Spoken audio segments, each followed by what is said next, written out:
ये गोधे लड़ाने का जो है वो वहाँ पे एक हिस्ट्री है बीकानेर के उसमें, गोधे लड़ाने काय की, की चीज़? किस गोधे बात की? गोधे सांडों को लड़ाने की, गोधे गोधे हाँ, लड़ाने जी, की। जी, बिल्कुल। ये बिल्कुल आपने बिल्कुल सही कहा। और ये सांड जो थे गोधे, ये हाँ, अलग-अलग मोहल्ले वाले अपने अलग-अलग गोधों को तैयार करते थे, उनको पालते थे, पोसते थे, उनको खिलाते थे, पिलाते थे। और उसके बाद में अचानक कई बार ये सावन के महीने में जब घास बहुत ज़्यादा हो जाता था, तो गोधे अपने-अपने मोहल्लों से निकल के दूसरे मोहल्लों में भी चरने के लिए कई बार आ जाते थे। और हुँ, इतना अधिक घास डाला जाता था सावन के महीने में, गोधे जगह-जगह अपने अलग-अलग मोहल्लों में भी जाकर के घास खाते थे। और उनको हुँ, उनकी मंडलियाँ, उनके जो गुरु थे गोधों को लड़वाने वाले, वो गोधों को सजा करके और दूसरे मोहल्लों में ले जाते थे, ताकि हुँ, उन दूसरे मोहल्लों पर रौब गालिब किया जा सके। तो गोधों की अच्छा, भी अपनी परंपरा थी और वो गोधों का इतना भयंकर युद्ध होता था, पूरे हाँ, मोहल्लों के लोग इकट्ठे हो जाते थे और गोधों को लड़ाने के लिए तरह-तरह के हाके किए जाते थे। और वो इतना हुँ, खून खच्चर होता था कि गोधों के खून निकल जाता था, सींगों से भयंकर लड़ाई होती थी।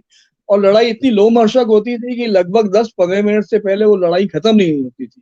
और हुँ, कोई भी गोधा हारने के लिए तैयार नहीं होता था। यदि गोधा हार मान लेता था तो उसकी पार्टी के लोग उसको धक्का देके वापस उसमें लड़ाई के मैदान में झोंक देते थे। और जब तक पूरी तरह से खून खच्चर नहीं हो जाता था, गोधा परास्त नहीं हो जाता था सामने वाली पार्टी का, तब तक उसको उस युद्ध को समाप्त नहीं माना जाता। तो हुँ, ये जो गोधा युद्ध है, जो आम हुँ, तौर पर मेरे मोहल्ले में भी विशेष रूप से गोस्वामी चौक में और रामपुरिया में मैंने भी देखा है। किंतु हुँ, रामपुरिया चौक की चूँकि गलियाँ छोटी थी, वहाँ युद्ध नहीं होते थे। हुँ, ज़्यादातर युद्ध जो गोधा युद्ध है, ये चौकों में ही होते थे। और मुझे हुँ, याद है कि बीकानेर में गोस्वामी चौक में जहाँ मैं रहता हूँ, वहाँ बहुत हुँ, बड़ा चौक था।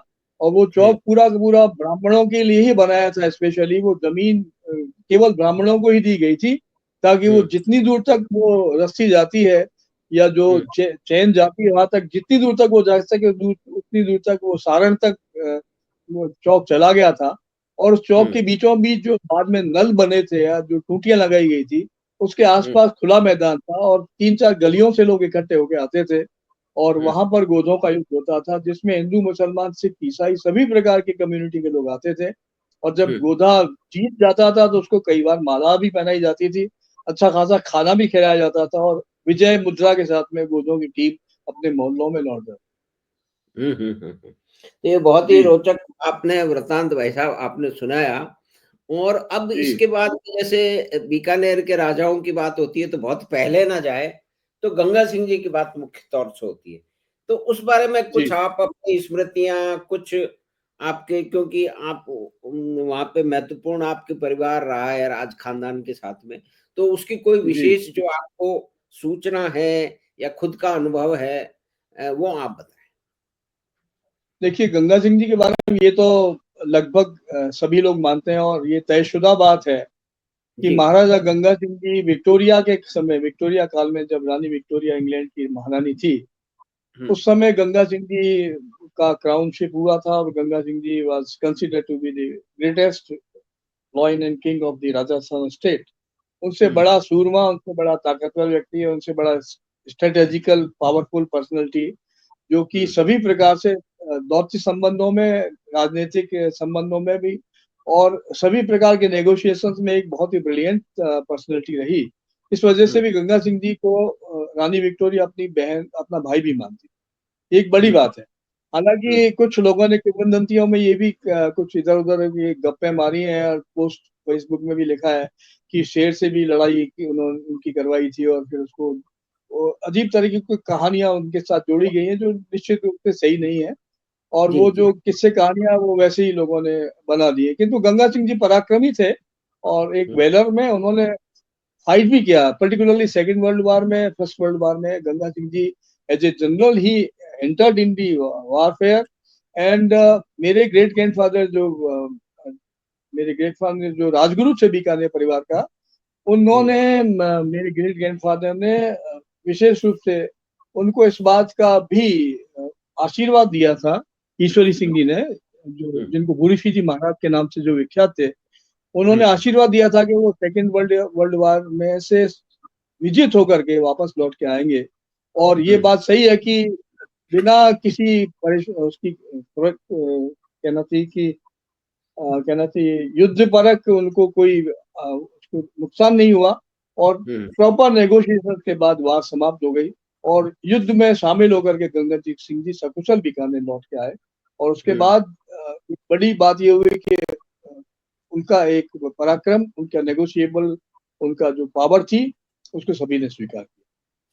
जी भाई साहब, इसमें ग्रेट किंग, ग्रेट वॉरियर। और दूसरी बात, गंगा नहर जो बाद में बनी वो भी उनके ही नाम से बनी। और ये गंगा नहर उस समय की कंटेम्प्रेरी जो सूखे की समस्या जो हमेशा वेस्टर्न राजस्थान को जकड़े रहती थी, उस परंपरा से मुक्ति होने के लिए सतलज से जोड़ करके उस नहर को लाया गया, पंजाब से लाया गया और उसको जैसलमेर तक ले जाने की बड़ी प्लानिंग हुई, जो कि वो प्लानिंग भी राजस्थान के बड़े मुख्य इंजीनियर जो बीकानेर के इंजीनियर थे, उन्होंने उस प्लानिंग को एग्जीक्यूट किया और वो नहर एक बहुत राजस्थान की बल्कि विश्व की सबसे लंबी नहर बनाई गई सक्सेसफुली, जिसको लॉन्च हुआ, जिसका बाद में गंग नहर से बाद में इंदिरा नहर नाम कर दिया गया। इसका पॉलिटिकल कारण से या कांग्रेसी रणनीति की वजह से उसका नाम बदल गया, अन्यथा वो गंग नहर जो है वो वहां के इंजीनियर ने ही बनाई थी, लोकल जो इंजीनियर थे।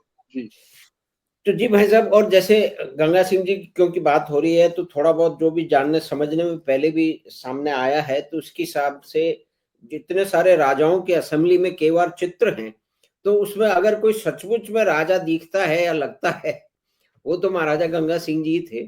और इंग्लैंड में, यूरोप के अंदर जो है गॉड ऑफ मतलब इंस्पेक्शन करते हुए जो उनके चित्र हैं, उसके अंदर सारे अंग्रेज लोग, फ्रेंच लोग जो भी हैं वो खड़े हुए हैं और उसी में वो अपने साफे के अंदर निरीक्षण कर रहे हैं और फिर वहां पे भी वो लग रहे हैं कि भाई जनरल तो यही है, ऐसा ही दिखना चाहिए, कोई जनरल हो, कोई एग्जैक्टली। जो लीडर हो। बीकानेर के इतिहास पर जो किताब भी छपी है स्वर्ण जयंती पर, उसमें भी गंगा सिंह जी के महत्व को बहुत आराम से बहुत रूपायित किया गया है और ये बड़ी घटना है, इसको नहीं मानने की प्रश्न नहीं है।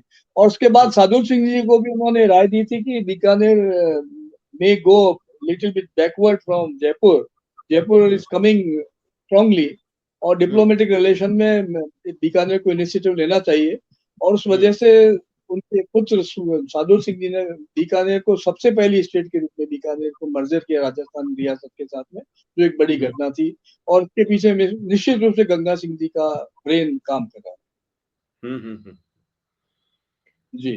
तो भाई अच्छा, साहब दूसरी बात ये भी है कि एक और बात मैं थोड़ा सा ऐड करना चाहता हूँ कि अलवर के जो महाराजा थे उस समय वो बहुत पावरफुल होने की कोशिश में थे और वो बहुत यंग व्यक्ति थे और उनको कम तरजीह मिलती थी एम्पायर, ब्रिटिश एम्पायर में। और उनकी जो उनको लास्ट में कुर्सी मिलती थी, तो उस कुर्सी का वजह लास्ट में ये थी कि उनका ULVAR से अलवर नाम होता था। तो गंगा सिंह जी ने यू की बजाय उनसे कहा आप ए कर लीजिए। तो एक ALWAR करने से अलवर का स्टेट का भी जो है वो प्रमुख राजाओं में उनके वो शामिल कर लिए गए और उनको वो स्टेटस मिल गया जिसकी उन्होंने कल्पना नहीं की। अलवर स्टेट की बात में बात करूं, ये भी गंगा सिंह जी के सुझाव से हुआ।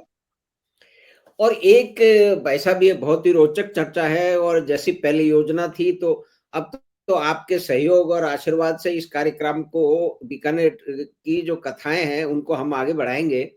तो इसमें जो अगली चर्चा, जिसमें कुछ बहुत ही महत्वपूर्ण चीजें हैं जो आमतौर पे लोगों को मालूम नहीं है, जैसे कि जो पुराने महाराजा करणी सिंह थे, जय जंगलदार बादशाह, जो औरंगजेब से उन्होंने मुकाबला किया और किस तरह से धर्मांतरण को उन्होंने बहुत ही एक विकट समय में, उस समय में धर्मांतरण को रोकने के लिए जिस तरह से जुझारूपन उन्होंने दिखाया, तो वो अगली बार में उसकी एक विस्तृत चर्चा भाई साहब आपसे करेंगे। तो ये बीकानेर टेल्स की या बीकानेर की कथाओं की बातचीत में आपका स्वागत और बहुत-बहुत धन्यवाद। दूसरी कड़ी के लिए निश्चय ही शीघ्र आपके पास में उपस्थित होंगे और अच्छा, इसके बारे में।